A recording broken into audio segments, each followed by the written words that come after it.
not the type to play games, you can stay claims.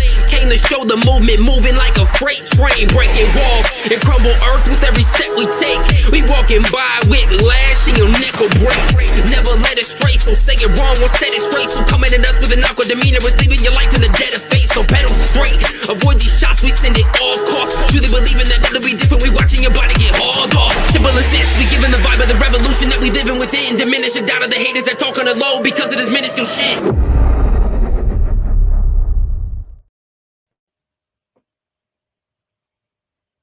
Hello and welcome. Good morning. You know what it is? It is Thursday, and that means it's time to sing. Daggerheart. Daggerheart. Daggerheart done, and me want to go home. Come, Mr. Mercer Man, tell me what's going on. Daggerheart, come, and me want to go home. It's Gencon day 1, so we don't have to do this anymore. Daggerheart, come, and me want to go home. Daggerheart. Daggerheart. It's 8:02 in the morning. It's the first day of August. It's my birthday week. You got to give me presents. It is foggy outside for reasons. It is the first day of Gen Con, which means, as promised, this is the last time we will do this. Unless, of course, you guys really, really like hearing me sing the song. Then I'll do it as many times as you want.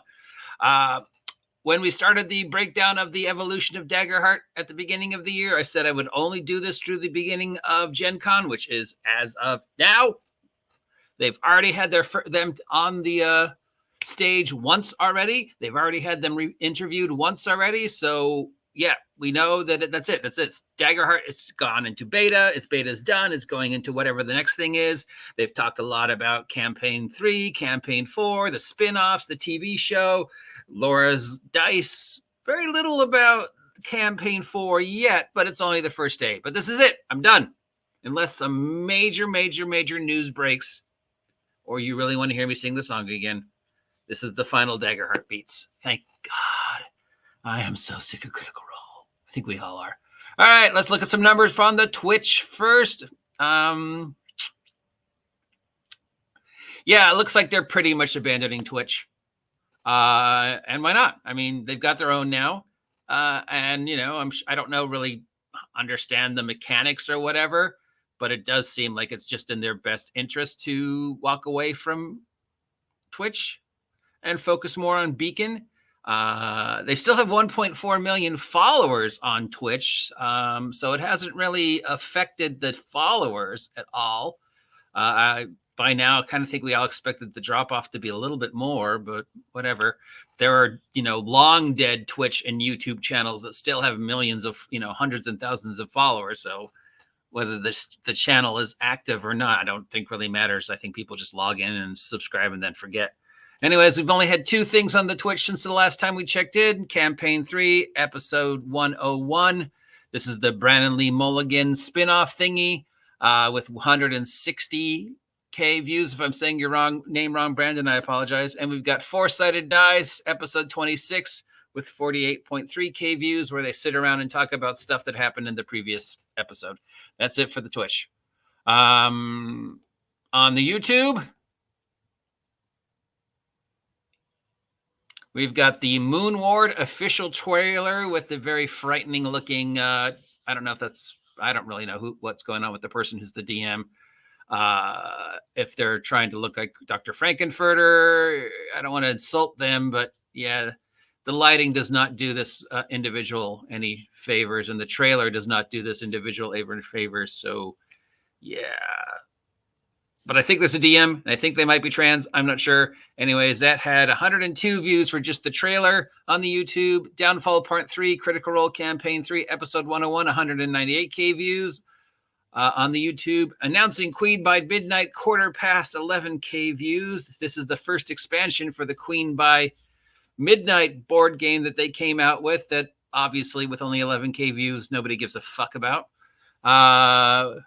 Abridged Critical 3, Campaign 3, Episode 15. This is the let's cut down stuff that happened in the real show to a more presentable fashion at about an hour usually. These are usually about an hour.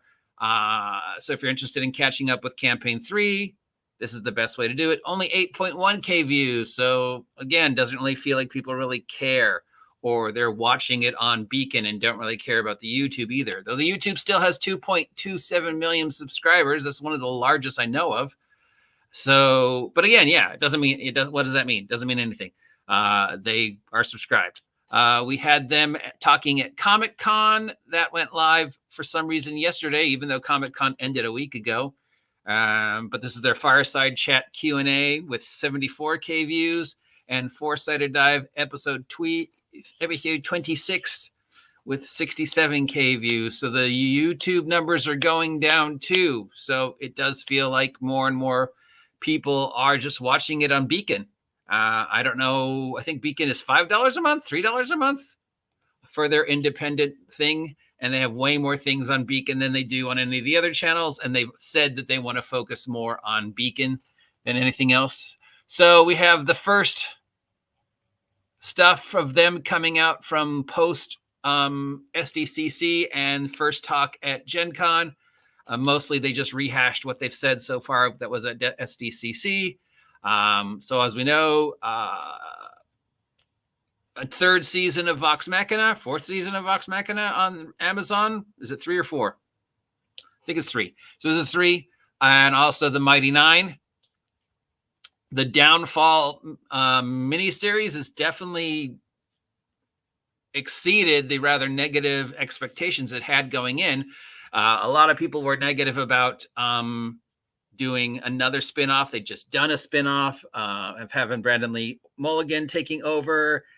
I guess there's some internet beef with him I'm not aware of. Again, Brandon, if I'm saying your name wrong, I apologize.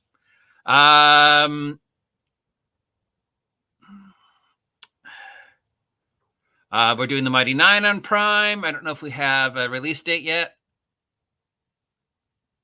But we know it's happening. Then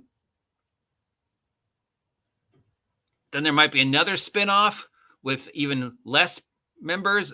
Looks like they might be doing a spinoff campaign with just 2 or 3 people, Matt Mercer, Liam O'Brien, and maybe one other. Doing another one with Lee Mulligan, again, more exploring the calamity and that point in history and changing the history.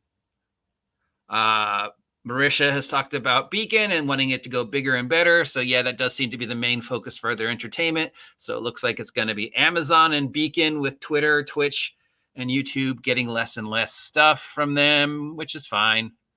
And Critical Role news at Gen Con. Other than that, they're probably going to do a live play in a panel if they haven't yet. Yeah, Mighty 9, Downfall.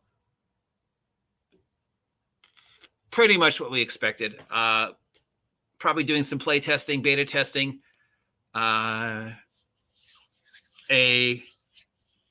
version of Daggerheart there. There'll probably be some open games.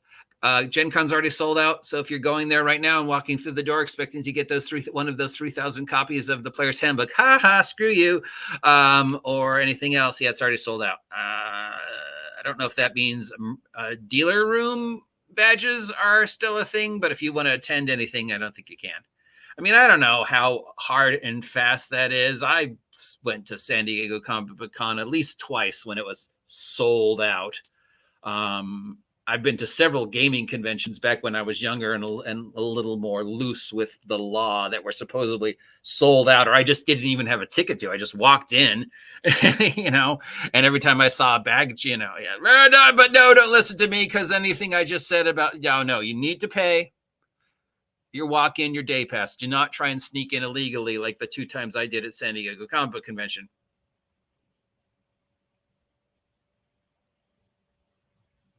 Yeah. So that's it. We're done. I don't think we're done with hearing about Daggerheart. I'm sure there'll be more Daggerheart news next week post Gen Con. Critical Role news.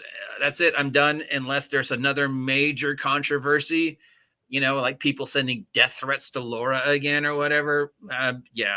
Talking about Critical Role isn't really my thing. Doesn't really seem to change the algorithm in regards to my stuff.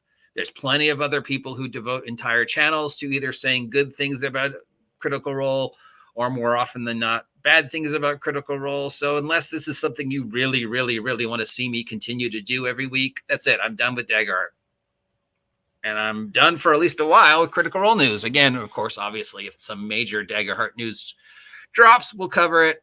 And if there's another controversy, again, we'll cover it. But other than that, yeah, who cares? I mean, it's not my bag. I'm trying to stay away from the 5e evolution and focus more on other things because, doing Wizards of the Coast for the past 5 years hasn't changed my numbers at all. So why focus on things that just cause me stress when I can talk about things I love, because if I'm not going to get any more subscribers, then whatever. So that's it. That's Daggerheart, which means this is the last time you're ever going to hear me sing the song. Unless, of course, you want to hear me sing the song. And you're damn right. They should have at least given me a t-shirt. I don't think there's anybody who's given enough attention to Daggerheart and them as I have over the past half a year. So yeah, thanks for each and every one of you who stuck with me every Thursday morning talking about this, though I'm pretty sure you just wanted to hear me sing. At least that's what I hope. Daggerheart. Daggerheart. Daggerheart done, and now I can go home.